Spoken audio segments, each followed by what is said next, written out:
95. Merci, Monsieur le Président. Alors, c'est un amendement qui propose d'élargir l'indice de réparabilité à tous les produits et d'en faire un véritable outil de régulation au service d'une économie plus durable.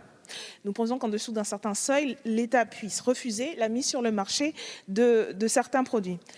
On rappelle également que depuis le 1er janvier 2021, l'affichage d'un indice de réparabilité est obligatoire. En affichant une note sur 10, cet indice informe les consommateurs et consommatrices sur le caractère plus ou moins réparable des produits, mais il ne concerne pas tous les produits, uniquement certains électriques et électroniques. Et surtout, sa visée est uniquement informative. Nous pensons, et cela a été dit dans les débats par ailleurs, qu'il y a un véritable enjeu sur la lutte contre l'obsolescence programmée, notamment pour étendre la vie des objets et donc travailler au niveau de la conception et de la production. Il faut étendre, et cela a été dit par une collègue, la garantie pour ces objets.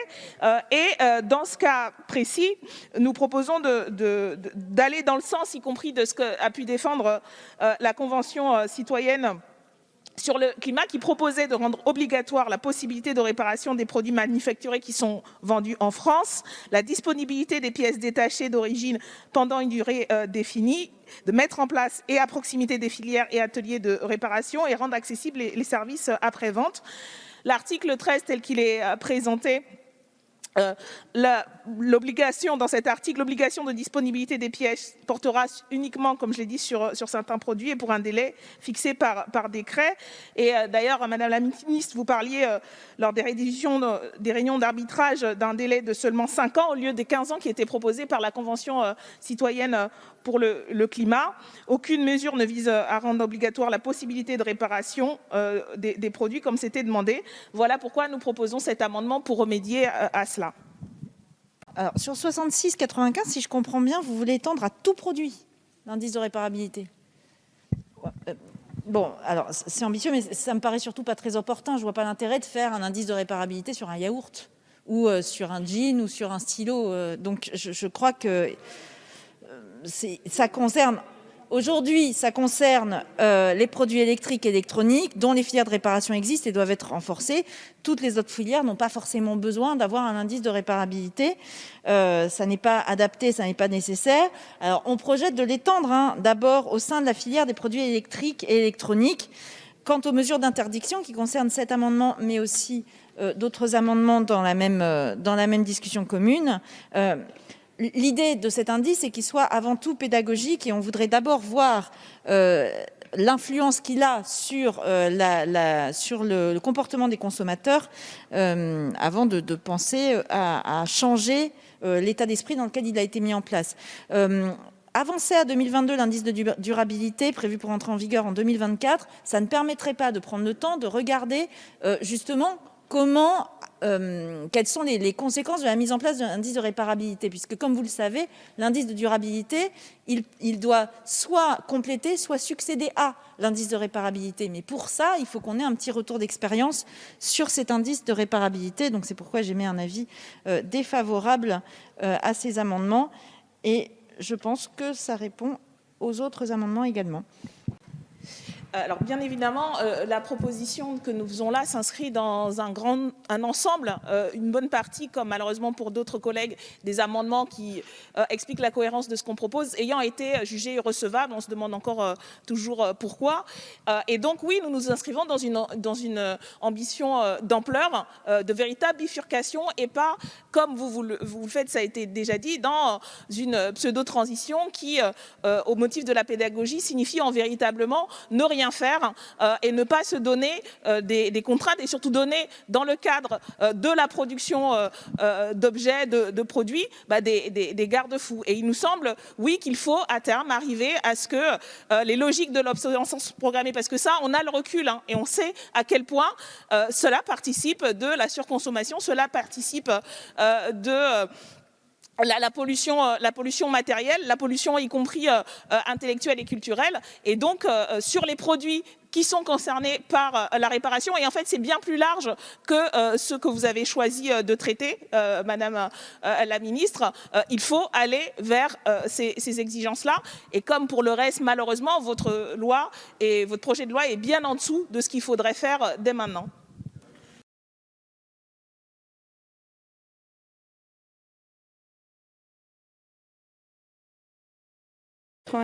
Madame Obono. Merci Madame la Présidente. Donc, il s'agit d'un amendement de suppression de l'article qui prévoit que l'État se fixe pour objectif que le transport aérien s'acquitte d'un prix du carbone suffisant à partir de 2025, au moins équivalent au prix moyen constaté sur le marché de carbone pertinent, en privilégiant la mise en place d'un dispositif européen. Il y est aussi question d'un rapport à remettre dans un an pour étudier les options nationales à défaut d'un dispositif européen, par exemple une augmentation de l'éco-contribution tout en intégrant plusieurs critères. À noter que l'objectif donné à horizon 2025 est un prix au moins équivalent au prix moyen constaté sur le marché de carbone pertinent, c'est-à-dire que l'éco-contribution actuelle est entre 1,5 et 18 euros par billet. La Convention citoyenne pour le climat demandait 30 euros au moins pour moins de 2000 km, 60 euros au-delà, ramenés à 180 et 400 en classe affaires. Autant dire que cet article n'engage véritablement à rien du tout.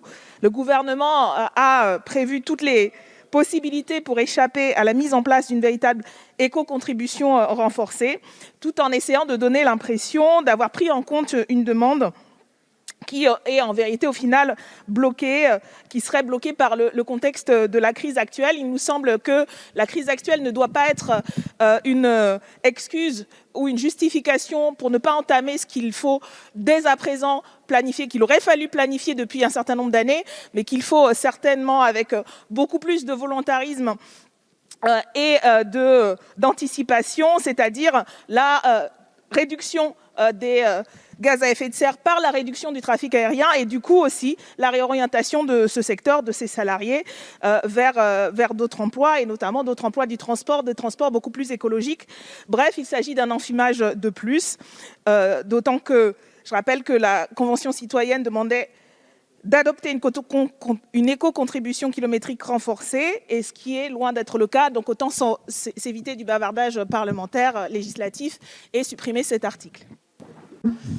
Pas de bavardage ni d'enfumage dans cet article, mais bien une volonté forte d'avoir un prix carbone qui corresponde à la réalité du marché. Après, effectivement, et actons dès à présent notre désaccord sur le sujet, il ne me semble pas pertinent à l'heure où le secteur aérien, disons-le, est touché de plein fouet, notamment par cette crise sanitaire, de venir augmenter ce prix carbone dès maintenant. Et puis, par ailleurs, je crois que nous l'avons montré notamment lors de l'augmentation de la taxe Chirac, il est important, certes, de prévoir des options si nous n'arrivons pas à aboutir au niveau européen, mais bien l'objectif de cet article est bien d'avoir un dispositif européen parce que, on le sait, le secteur est un secteur très concurrentiel et donc il me semble important de privilégier avant tout ce cadre européen. Je serai donc très opposé à la suppression de cet article 35. Merci beaucoup. Monsieur le ministre. Présidente, au-delà de ce qu'a dit monsieur le rapporteur sur la crise et que je partage, je rappelle que le transport aérien est soumis au système des quotas au niveau européen, qu'il est soumis à la compensation Corsia au niveau international, que nous avons mis en place la TIRIB, donc la taxe incitative qui permet d'incorporer des biocarburants en filière d'ailleurs que nous mettons en œuvre à compter de cette année, qu'il est soumis à l'éco-contribution et que par ailleurs nous avons une action concertée au niveau européen pour aboutir à la convergence fiscale. Donc il me semble que le secteur aérien, du point de vue de la fiscalité, est servi tant au niveau national qu'au niveau européen et international. Et par ailleurs, si le sujet c'est de décarboner l'aviation et donc de minimiser son impact environnemental, je rappelle que des moyens considérables sont alloués à la décarbonation du secteur. C'est vrai des opérations au sol, c'est vrai des opérations aériennes et c'est vrai globalement de l'action qui est menée pour décarboner, créer, construire avec l'industrie aéronautique française et européenne la future génération d'avions sobres en carbone. Nous avons toute la filière pour le faire ici en France et à l'échelle européenne et je crois que le secteur saura démontrer cette très forte volonté et satisfera l'ambition de chacun. Madame Obono. Oui, je voulais peut-être aller dans le sens de notre collègue précédemment pour rappeler effectivement le soutien plein entier que nous apportons aux salariés de l'aéronautique et notamment des initiatives comme l'Airbus pour le climat, un nouvel Airbus pour le climat qui a été lancé justement par des ingénieurs, des professionnels de secteur qui ont conscience de la nécessité en vérité d'anticiper, de prévoir, de planifier effectivement la mise au service de leur savoir-faire, de leurs compétences dans le cadre d'une véritable transition écologique. Et c'est ça le sens en fait que devrait prendre la discussion sur le secteur aérien plutôt que sans cesse de reculer, de ne pas prendre les mesures et de ne pas prévoir les mesures nécessaires en fait pour réorienter le secteur et maintenir l'emploi parce que c'est un enjeu d'une bifurcation écologique et solidaire que l'emploi non seulement soit maintenu mais soit redéveloppé. Et je crois que c'est ça la vision qui manque de manière générale dans ce texte de loi et c'est ça qu'attendent y compris les salariés qui ont conscience de la nécessité de changer, de transitionner mais dont le gouvernement actuel en tout cas n'apporte pas les réponses conséquentes en matière écologique et sociale et c'est ça que nous contestons à travers cet amendement.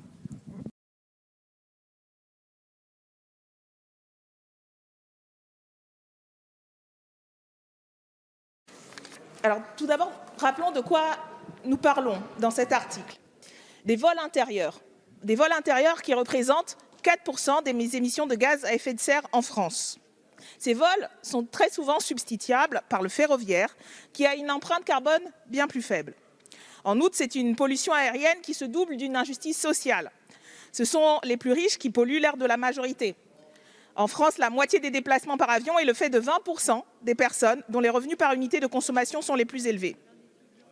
Ainsi, la proposition de la Convention citoyenne pour le climat, qui était d'organiser progressivement la fin du trafic aérien, je dis bien progressivement, sur les vols intérieurs d'ici 2025, uniquement sur les lignes où il existe une alternative bas carbone satisfaisante en prix et en temps, un trajet de moins de 4 heures. Cette proposition apparaît comme étant du bon sens et elle ne s'oppose pas, malgré ce qu'ont pu dire ou penser ou craindre un certain nombre de collègues, à l'enjeu économique. D'après Greenpeace, le passage de 4 heures à 2h30 épargnerait donc 3 connexions les plus émettrices, Paris-Nice, Paris-Toulouse et Paris-Marseille. Avec plus de 3 millions de passagers en 2019, par exemple, la navette entre Paris et Nice génère l'équivalent de 225 000 tonnes de CO2. Voilà pourquoi nous proposons de revenir à la demande initiale de la Convention citoyenne pour le climat, de supprimer les exceptions prévues pour les correspondances et de garantir la non-réattribution des créneaux. De ce point de vue, il s'agit de prendre la mesure de l'enjeu. Alors, beaucoup de collègues ont indiqué que finalement, la France n'émettait pas tant de gaz à effet de serre que ça et donc c'était résiduel. Non, il y a une émission et de notre point de vue, il s'agit aussi d'avoir une ambition non seulement écologique mais économique en s'appuyant, comme je le disais tout à l'heure, sur les compétences du secteur pour entamer la bifurcation. Et là, nous parlons bien de vols intérieurs qui correspondent à une très forte minorité de vols et qui est un enjeu à la fois climatique et démocratique. C'est un amendement que nous avons travaillé notamment avec Greenpeace et un certain nombre d'autres associations et nous pensons qu'il faut être à l'auteur de l'ambition. Or, l'article tel qu'il est, en fait, passe à côté de ce qu'il faudrait entamer, de ce qu'il faudrait planifier. Voilà pourquoi nous défendons cet amendement.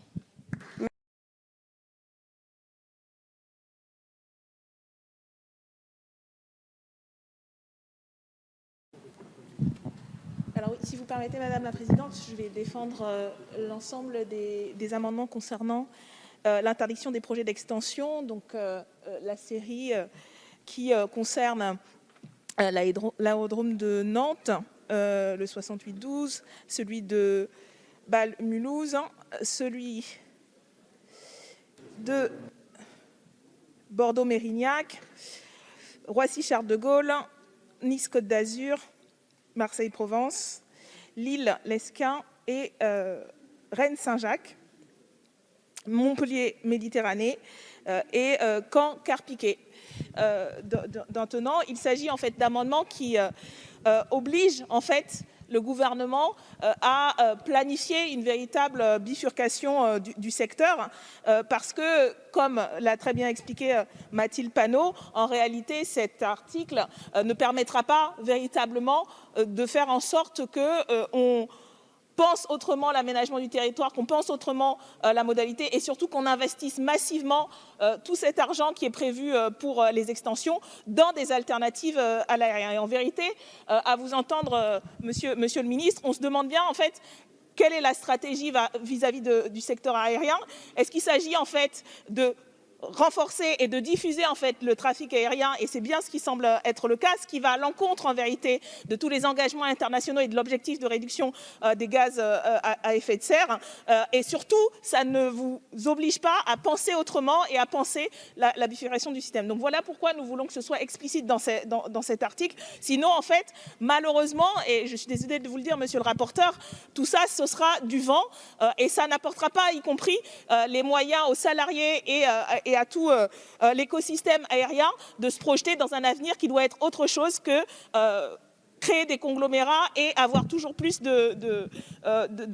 d'aéroports extrêmement étendus sur les territoires et qui, y compris, aspirent malheureusement les moyens en termes d'infrastructures. Voilà pourquoi nous proposons que ce soit inscrit dans la loi que ces projets d'agrandissement seront définitivement abandonnés.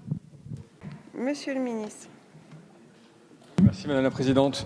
J'ai essayé tout à l'heure d'être clair sur les projets qui étaient arrêtés, dont le terminal 4, dont Notre-Dame-des-Landes, dont les projets d'aménagement notamment à Lyon et Bordeaux pour prendre les plus emblématiques.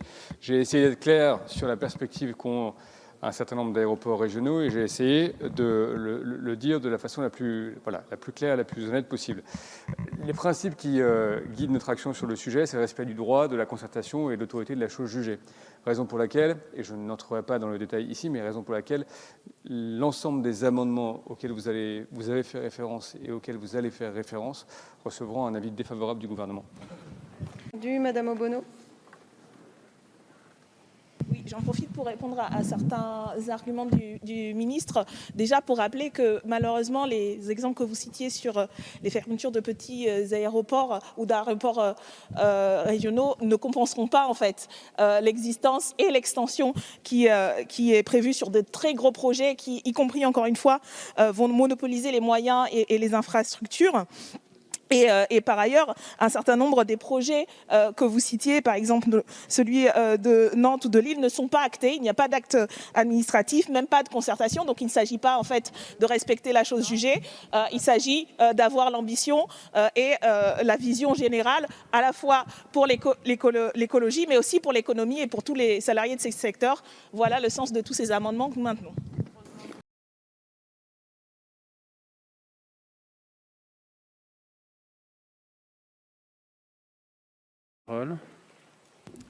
Merci, Monsieur le Président. Alors tout d'abord, il y a un point sur lequel nous sommes tout à fait d'accord, et je pense, Madame la rapporteure et Monsieur le Ministre, du coup vous serez d'accord avec notre amendement 65-85, puisqu'il s'agit effectivement de l'exemplarité de l'État et la nécessité d'utiliser la commande publique comme levier d'accélération de la bifurcation écologique. Les établissements concernés sont les collèges et les lycées, dont les gestionnaires et les chefs d'établissement sont sous l'égide de l'éducation nationale, soit l'État, les universités, l'armée et les établissements pénitentiaires. Ce sont des structures qui sont en mesure de proposer plusieurs fois par mois une pluralité d'options. Certaines structures de restauration collective n'offrent pas forcément ces différentes options quotidiennement, mais seulement occasionnellement. Et donc là, vous avez un amendement tout prêt qui permettrait de joindre les actes aux propos que vous venez d'avoir. Et sur le deuxième point, il était question, le ministre a beaucoup insisté sur le libre choix et la libre administration, mais justement le problème c'est que cette liberté de choix aujourd'hui elle n'existe pas et il faut la permettre pour tous et toutes. Et je voudrais articuler un autre principe qui me semble être un principe républicain par excellence, celui de l'égalité. L'égalité sur tout le territoire, l'égalité d'avoir accès pour tous les enfants, pour toutes les personnes sur l'ensemble du territoire à cette alimentation de qualité, à ces options d'alimentation plus saines et à une pratique alimentaire écologique au sens plein du terme.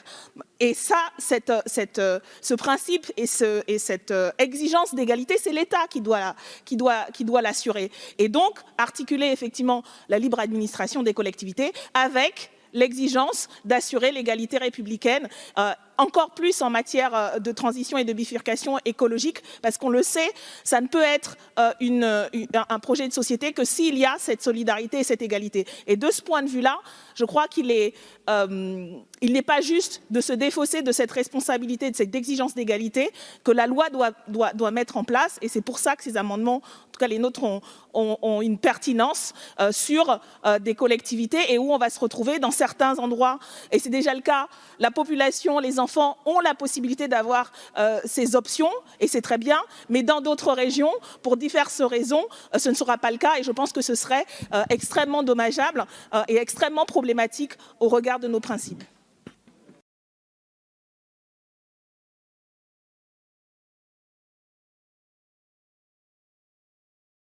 Obono, vous avez la parole. Je souhaitais profiter de cette discussion sur l'article 62 et sur les intrants chimiques en général et leur impact environnemental pour vous interpeller, Monsieur le ministre, et le gouvernement par votre entremise sur la question des ouvriers et ouvrières agricoles affectés par la contamination au chlordécone dans les Outre-mer. Le choix d'une agriculture extensive et productiviste s'est traduit par l'usage de toutes sortes de produits phytosanitaires, dont l'un désormais tristement célèbre, le chlordécone.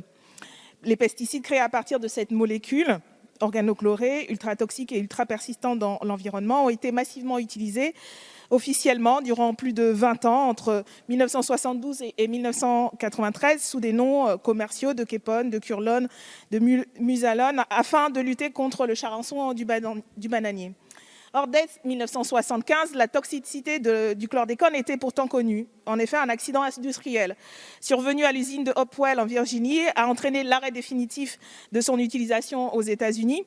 En 1979, le chlordécone est classé comme cancérigène possible par l'Organisation mondiale de la santé. Pourtant, la France a attendu 1990 pour décider de son interdiction, soit 20 ans après la découverte de la toxicité de la molécule.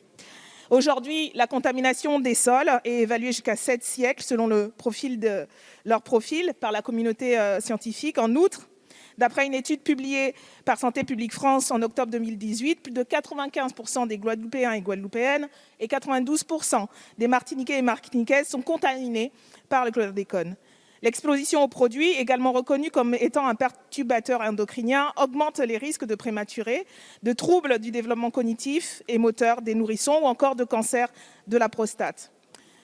En septembre 2018, le président Macron avait reconnu symboliquement une forme de responsabilité de l'État français dans l'un des plus gros scandales environnementaux, sanitaires et sociaux de notre pays. Mais depuis cette déclaration, il n'y a eu aucune mesure véritablement concrète, alors que le chef de l'État avait par exemple annoncé la possible reconnaissance comme maladie professionnelle des pathologies résultant de l'exposition au chlordécone dont sont affectés les ouvriers et ouvrières, ouvrant ainsi la voie à une indemnisation de ces victimes. À ce jour, aucun ni aucune ne bénéficie de ce régime. Et je voulais donc vous interpeller, monsieur le ministre, sur cette situation. Il existe aujourd'hui une mobilisation très forte dans les territoires d'outre-mer sur ces questions, notamment des ouvriers et ouvrières agricoles. Et je crois que si l'on doit penser au développement de l'agroécologie, ça ne peut pas se faire sans les premières personnes concernées qui ont été, dans le cas du chlordécone, mais aussi d'autres pesticides, les premières victimes justement d'un choix agricole productiviste et qui méritent donc toute notre attention pour obtenir justice et réparation. Merci. La parole est à Monsieur le Président Bertrand.